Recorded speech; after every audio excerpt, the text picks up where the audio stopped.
Hello, everybody, and welcome to Curtis's Podcast Network. And today it is DUUUUVAL Thursdays.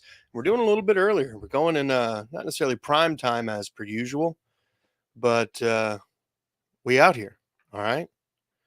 Uh, it's a little afternoon, and we're going to be talking about the Jags and all Jaguars related news. So go ahead, hit the like and subscribe button if you got any Jags fans in your life. Share us with them. And without any further ado, our resident Jaguars fan on the channel, Isaiah Michelli, the leader of the Glitter Kitty fan club. And we're going to be talking a little bit about what's been going on lately with the Jags. Isaiah, how are you doing, brother? I'm good, man. How about you? I'm good. I'm just cooling it. Just hopped out the shower. Got a long day of podcasts today. So, Yeah, no kidding. yeah, all four of them today. So let's not dilly dally around. Let's go ahead and get into it. Ridley, obviously the biggest addition to the Jaguars this, I guess, technically last year, but reinstated this offseason, is a little shaken up. I don't know much about the injury, so can you fill everybody in? It was a toe injury. The cleats he were wearing were a little restrictive, and it just cut him short that day. But he said he put on new cleats, and now he's feeling just fine. He practiced all day today. Sweet. Yep. Okay. I was hoping it wouldn't be something more catastrophic because, I mean, the man's already missed an entire year, so just seems Nope, just a little toe injury, just because the cleats he was wearing. But yeah, he's good now. okay. Well, that's good. That's good.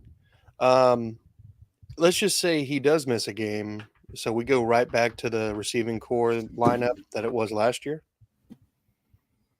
I would assume so. I mean, besides Marvin Jones, I'm sure Parker Washington or Elijah Cooks or somebody like that will get some reps in there. Okay. All right. All right. Let's talk a little bit about some camp risers and fallers. Let's start it off with the easy ones first. Who's on the rise right now? So there have been talks from the O line that Trayvon Walker is using his hands a lot better than he was last year, like a completely different player. Parker Washington has been doing really well in the one-on-ones. Gregory Jr., the corner out of Wichita Baptist from last season in the 6th round, he's doing really well this year in camp. He's been getting a lot of reps with the ones.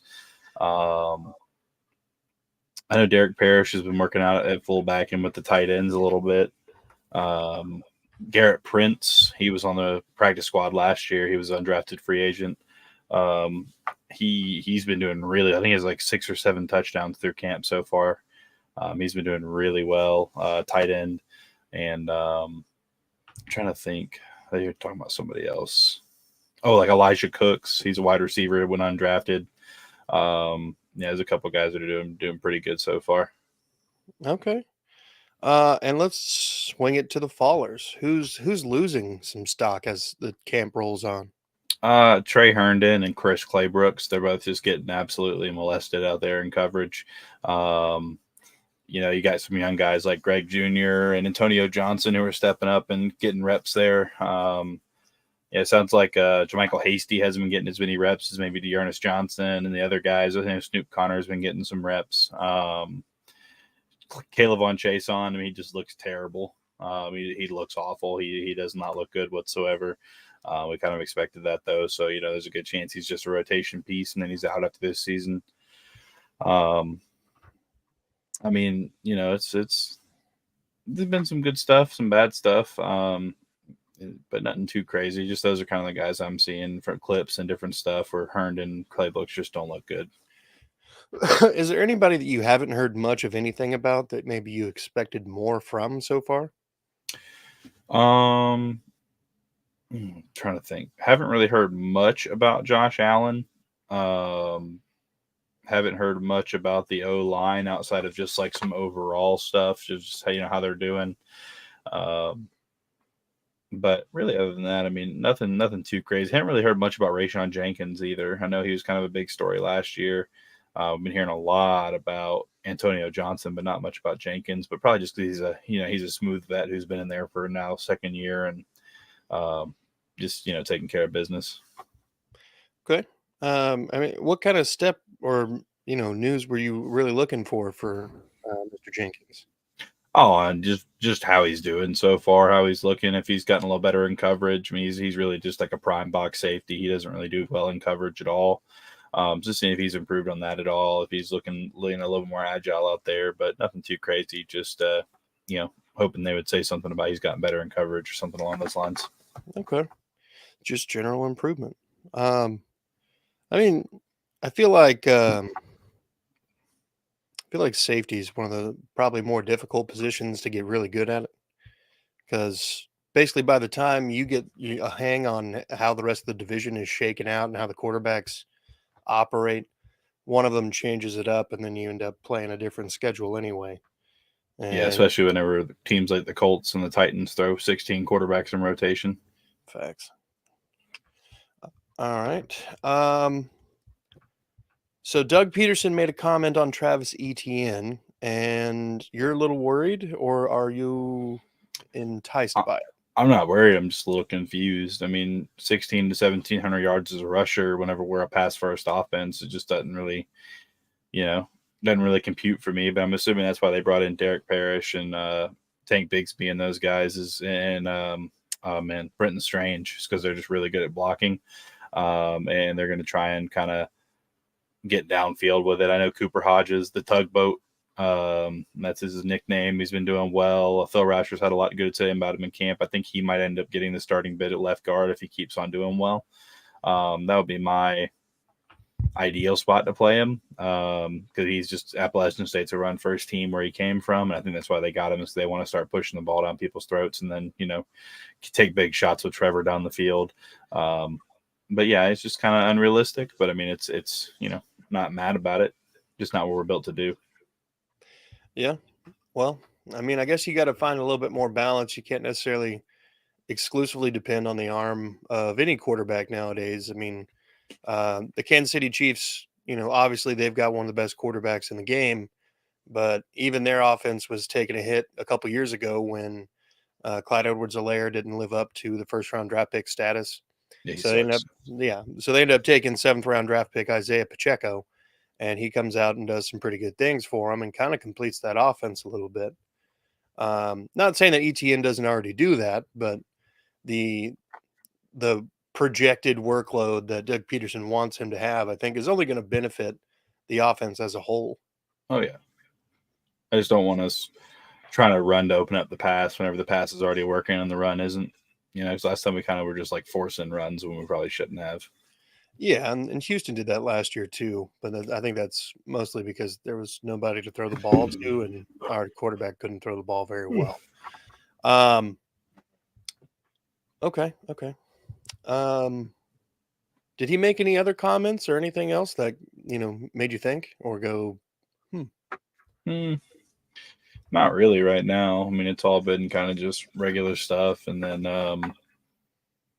nothing too crazy. I know Anton Harrison hurt his shoulder. He talked about that, but he said he should be fine. I mean, everybody's just kind of doing good so far. Nothing too crazy. No serious injuries yet. So just hanging out.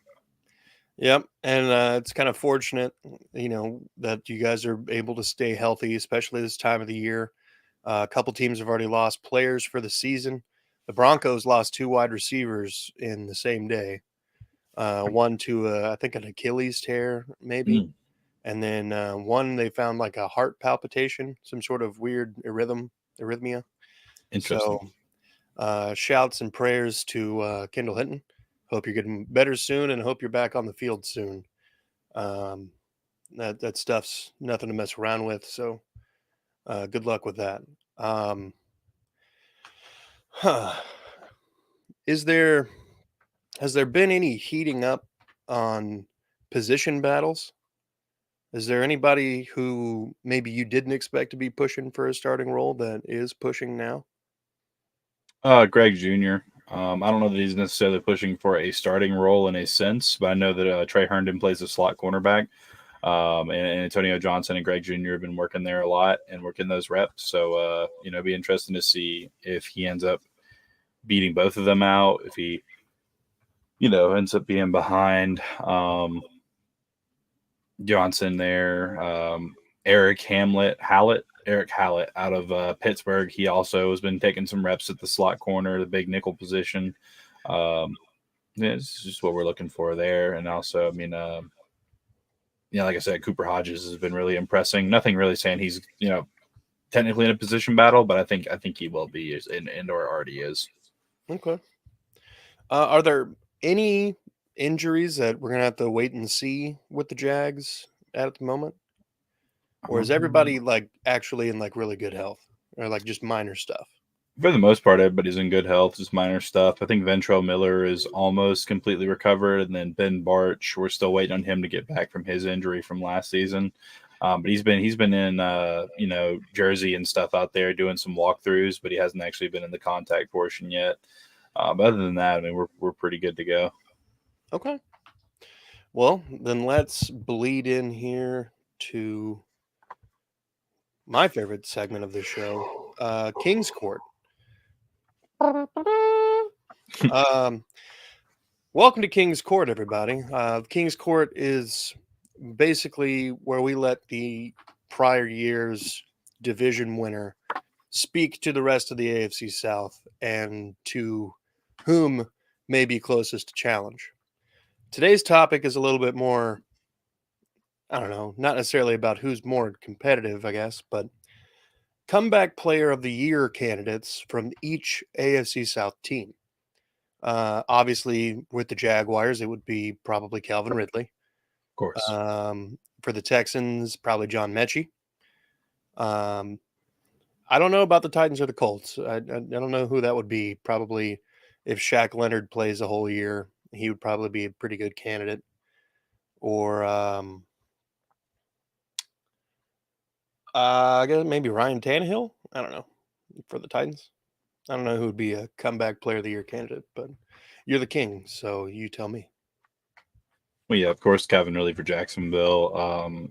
Calvin Ridley for the Texans because of all the hundreds of yards they're going to give up to him to give him comeback player of the year. No, I'm kidding. Probably John Mechie coming back from cancer and everything. That's crazy. He's been looking good in camp. His footwork looks nice. He's been running routes pretty well. The Titans, I would say probably Harold Landry because he got hurt before the season last year. Didn't play a single snap. Something if he has a pretty good season, he might. But they really don't give it to DNs and stuff, so who knows? Yeah, I'd say probably the Colts, Shaq Leonard, if he gets the start or if he actually starts and plays and doesn't hurt himself again. But yeah, I don't know. I think Calvin Ridley's the clear cut in the South besides maybe Mechie. Okay. So what do you think it would take for Calvin Ridley to win comeback player of the year stat wise? I'd say probably like 1,200 plus yards, maybe like 9 to 10 plus touchdowns. He'll probably have 90 to 100 receptions. Okay. Do you think that John Mechie would have to reach those same marks to win the comeback player of the year? I would say yes, just because they also give it to people who sucked and then just are good the next year, kind of like Geno Smith, who didn't start and then he became the Seahawks quarterback. And so there's always a chance that somebody gets hurt and a quarterback is actually in there and they win it or something. So I think that Mechie still needs to hit at least 1,000, I would say. Probably at least 7-8 touchdowns. But it all just depends on how everybody does, Yeah. One more question for King's Court here. So obviously the Jaguars have a young running back room, and it's not really going to be affecting them anytime soon. But two other teams in the AFC South have running backs that are on expiring deals. Obviously, the Titans with Derrick Henry, who's on his final year of his deal, Jonathan Taylor in the final year of his rookie deal. My question is this. Do you think that either of those teams will work it out with their respective running back, or do you think that this year is the final year that those two players are associated with those respective teams? I'd say Titans maybe. I think Taylor's on his way out. I don't see any situation really where Taylor stays unless they way overpay him at this point. Just because of how disrespectful Thurdsay has been towards them. Because people aren't talking about it, and our resident Colts fan likes to deny it. But he didn't actually ask for the trade until after his meeting with Thurdsay, and then Thurdsay lied and said they didn't even talk about contracts or anything. And then he made his comments like he did, and it's just, there's a lot going on. Thurdsay's never been known to have the best judgment per se. And the Colts are stingy. They've never wanted to pay their good players unless it's a quarterback that's on their last leg that they're trading for, that they'll pay over $20 million a year to, but won't pay their best player on their team. But I digress. The Titans, I mean, Henry might rock a franchise tag and not really care because he'll be making more money than he's been making. They might sign him to like a 2 or 3 year deal. I just don't see them signing him anything more than like a 2 or 3 year deal because he's at his peak and he's going back down, I think, slowly. He got a case of the fumblies at the end of the season last year. He's not hitting the hole quite like he was. People can blame it on the O-line, but the O-line actually ranked better this year than the year that he hit 2,000 yards. It's one of those things where you can say it's the O-line all you want, but he had a better O-line this year than he had when he broke 2,000. So, he's just, you can only do that for so long as a running back. The shelf life's not great. And we talking run game rankings for the offensive line? Run blocking. Yeah. Okay. Their run blocking was better this past season than it was the year he hit 2,000 yards, and people are trying to blame the run blocking for why he didn't do great. He still had a good season, don't get me wrong, but he's on his way out. I think he's probably going to get like a two-year deal, maybe like 12, 13 million a year with an option, or something like that. But he's on his way out. Okay. Let me get your opinion, Court. Do you think that the running back position is facing an unfair situation when these guys are asked to put their body on the line on rookie deals, and then when it comes time to pay them, usually, with the exception of a couple, usually the second deal either doesn't happen with the team that drafted them, or that player's a little too old to get a second deal. In the case of like Dalvin Cook, who he's only 27 years old, but in running back years he might as well be 1,000. Yeah, it sucks, don't get me wrong, but at the end of the day, what's up, dude? My boy Dark Thunder jumping in. It's one of those things where it sucks, honestly, but running backs are honestly one of the more replaceable positions in football. It sucks to kind of feel like that, but if you're really good, a team's going to give you a second deal, whether it's what you think you're worth or not. That sucks, at the end of the day. But it doesn't help that guys like Todd Gurley and Zeke Elliott, they get paid and then they just disappear.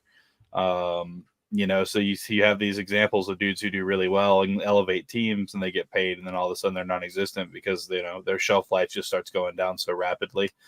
You don't have teams, you don't have running backs like Emmitt Smith anymore who can play for 12, 13 years. It's your rookie deal, maybe another 3 or 4 years, and then you're out of the league. Yeah, and the amount of teams that use running back by committee, that that greatly diminishes the value of running backs, because you got to keep 3 or 4 or 5 on the roster, and that means that nobody's really getting a primary lion's share of the running game. And if you want a prime example of that, look at the Patriots. The Patriots offense the last several years, they've had 2-3 guys that were quote unquote the lead back, but that changed from week to week. You never know who's going to get the lion's share of the carries, and I think that's just kind of one little microcosm of it, but it has definitely radiated throughout the entire NFL. Oh yeah. So, ladies and gentlemen, that was King's Court, and now we'll enter into the fun portion. Would you rather? All right. What up, Mr. Pocket Hercules? How you doing? All the Duval love in the chat. Love it. I can't type. Would you rather trying to think here. By the way, the chat, if you have a would you rather, please drop it in the chat. That'd be great. Would you rather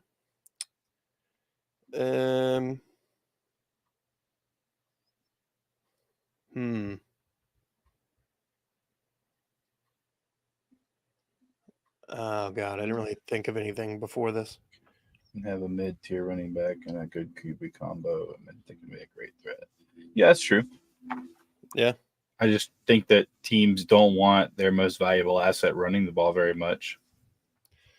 Would you rather see Travis Etienne hit the 1,700 yard mark, or Trevor Lawrence and the rest of the running backs kind of pitch in and everybody's got, like 600 yards? I think it'd be cool to see Travis Etienne hit the 1,700 mark. Okay. Do you think that would later cause any issues when they have to pay the man? No, You don't think the Jags are going to be one of those teams that doesn't pay their running backs?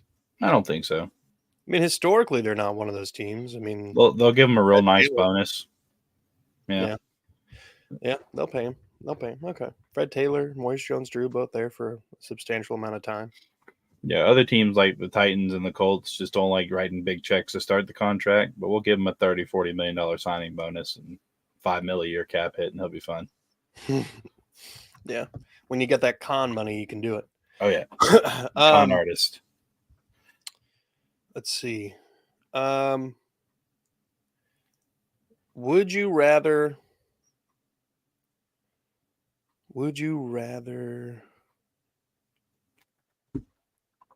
You got one?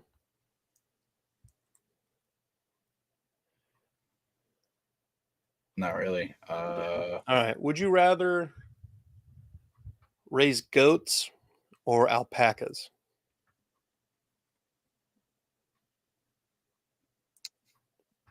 I'm going to go goats.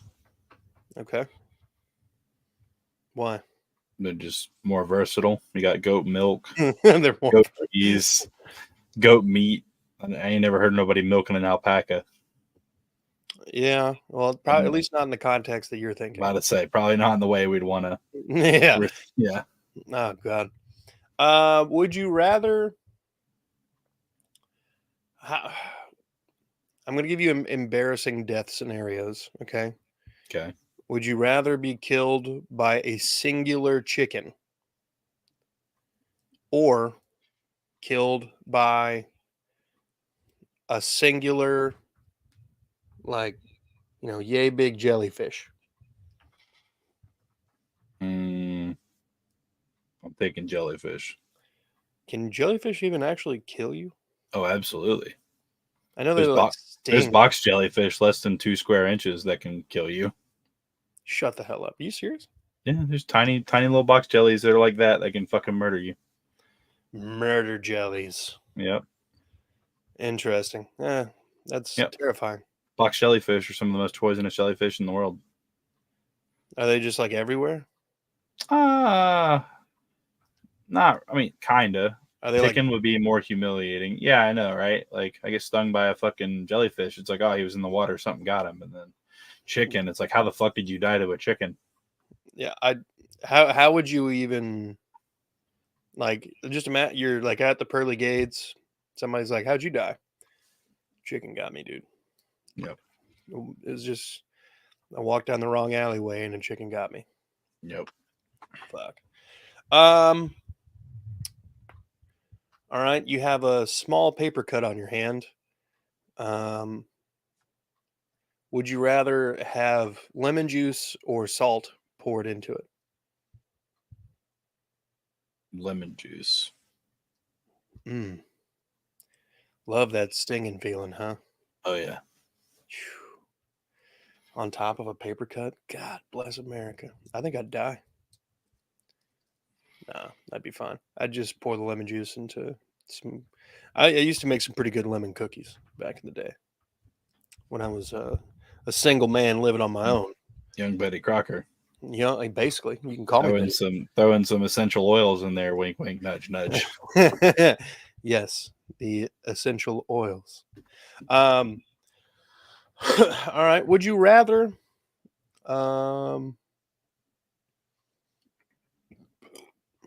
Would you rather the Jacksonville Jaguars defense allow the most rushing yards of any team and have a top 10 passing defense, or vice versa?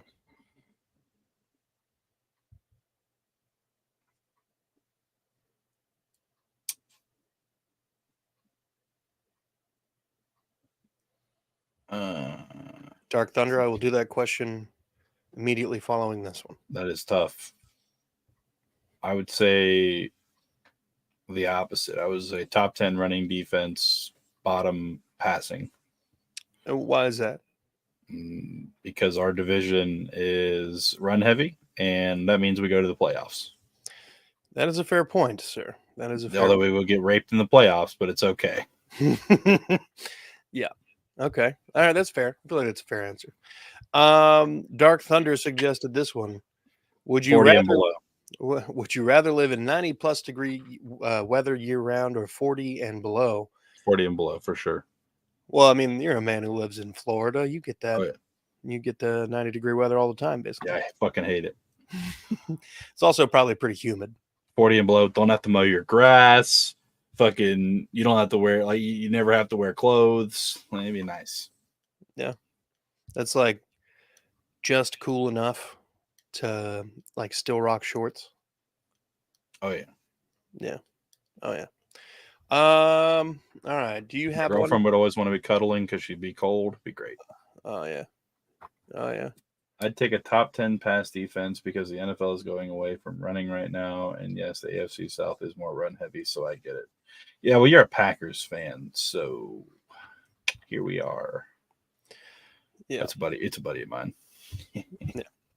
Oh, I mean, I figured that most of the time when you have a top 10 passing unit, not most of the time, I figured most of the time when you have a top 10 run defense, usually your defense is just pretty solid entirely. But you just let people start throwing the ball all over the yard, and you got no shot. That's what flamethrowers are for. Yeah, it is. Would you rather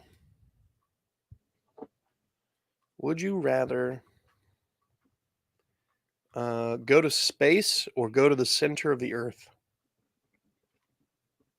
Space. For why? There's more to do in space. Is there? It's bigger. I mean, just because it's bigger doesn't mean there's more to do. Yeah, it does. How? Explain that. What are you going to do in the center of the earth? The same thing you were doing at your fucking house? Sitting around, standing? In space, I can float and shit. Yeah, but you're either sitting or standing. The center of the earth is magma. Yeah, definitely space. Look, I know that the center of the earth is magma, but I feel like we could probably, figure some stuff out about what's going on with the earth if we was in there. Yeah, just get a Pringles can and stick a shovel on the front of it and put a little old gaming controller inside to control it, and there we are. You never seen the movie The Core? It was like the whole premise is like they were basically in some metal tube drilling towards the center of the earth to figure out what was going on. They had to pay some scientist in hot pockets. It was great. Would you rather find the cure for all cancers or Jags get a Super Bowl ring this season, but it takes 30+ years for them to contend for another ring? I would say find a cure for cancer, because then we would be rid of Titans fans and their cancerous habits. So that'd be awesome. And that Make-A-Wish kid will make it, and we won't have to. There's no way he jumped over that fucking car. That's all I'm saying. I know. Oh God. Yeah. For those who don't know, you should have checked out the first round draft coverage. Oh, hey TF, I didn't even see you there. Whoa. Oh, yeah. He sneaks in. Well, I don't really have anything else. Do you have anything you wanted to add or talk about the Jags one last little bit? Yeah. Would you rather John Mechie win comeback player of the year and the Texans don't make the playoffs? Mm-hmm. Or I was going somewhere with this, I swear. Davis Mills becomes the starter by week 5 and the Texans are second in division but still make the playoffs. I mean, I think for the storyline of it, I'd like to see Mechie get that. But I have a feeling that Davis Mills, depending on how the preseason goes, he's been splitting first-team reps already with C.J. Stroud. And Stroud's been throwing a lot of picks in practice. Nice. So Top 5, Dark Thunder. Top 5. I like the energy. Well, folks, I want to thank everybody in the chat for joining us this afternoon. I want to thank you, Isaiah, for your time and your efforts. Titan Fox, Dark Thunder. Who else am I missing? Pocket Hercules. Pocket Hercules. Thanks, guys. Please share with other Jags fans. We're trying to grow and get in front of new folks. So thank you all for watching. Get it up. We're trying to hit 1,000 subscribers on YouTube. Wherever you're watching us, though, follow us, and we will be hugely appreciative. Be good people.